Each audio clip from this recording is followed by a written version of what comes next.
पानी की लहरों का हाहाकार और चीख पुकार।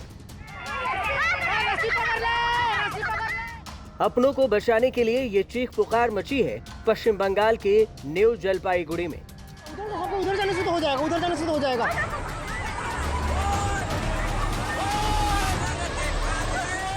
लोग चीख रहे हैं, अपनों को बचाने के लिए चीख रहे हैं, लेकिन किसी की हिम्मत नहीं हो रही कि लहरों में कूद जाएं और बहते हुए लोगों को जान बचा लें, क्योंकि पानी की धार इतनी तेज है कि किसी की भी जान बचाने के चक्कर में अपनी जान मझधार में फंसने का खतरा है। सफेद टी शर्ट वाले युवक को देखिए, किसी की जान बचाने के लिए वो दौड़ता है, लेकिन नदी के किनारे किनारे ही दौड़ता चला जाता है। बहने वालों के करीब फटकने का साहस तक नहीं कर पाता। डरा देने वाला ये वीडियो पश्चिम बंगाल के न्यू जलपाईगुड़ी का है। विजयदशमी पर दुर्गा प्रतिमा विसर्जन के दौरान माल नदी में ऐसा फ्लैश फ्लड आया कि धार्मिक माहौल खौफ और मातम में बदल गया। इस वीडियो को देखिए कि 3 लोग कैसे एक दूसरे का हाथ थामकर उफनती लहरों के सामने टिकने की कोशिश कर रहे हैं। लग रहा है कि उनकी जान बच जाएगी। कुछ ही पलों के भीतर सैलाब और भी खतरनाक रूप अख्तियार कर लेता है।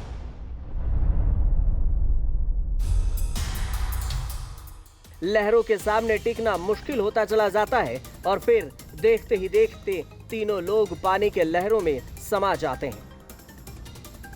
Around 70 to 80 people are trapped in the middle of the river in a relatively higher land.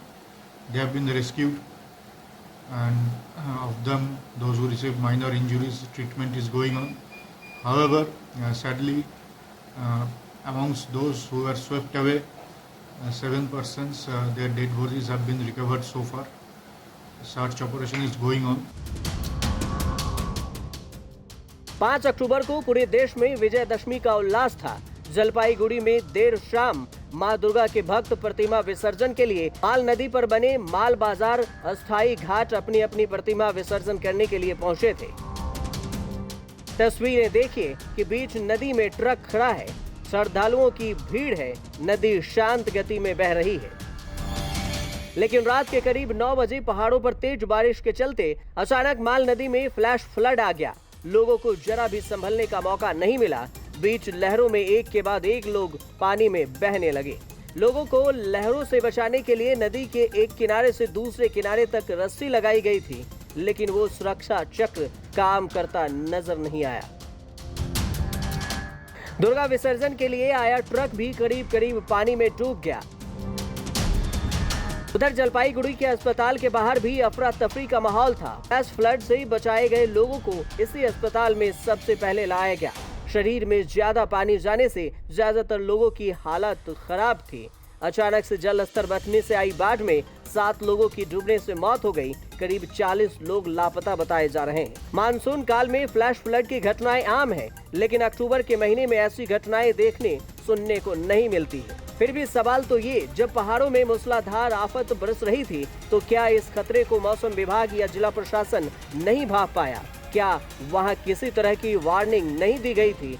साथ ही सवाल ये भी कि क्या वहां बाढ़ संबंधित बचाव के सभी इंतजाम थे या नहीं? ऋतिक मंडल के साथ Anupam Mishra, bureau report, news तक।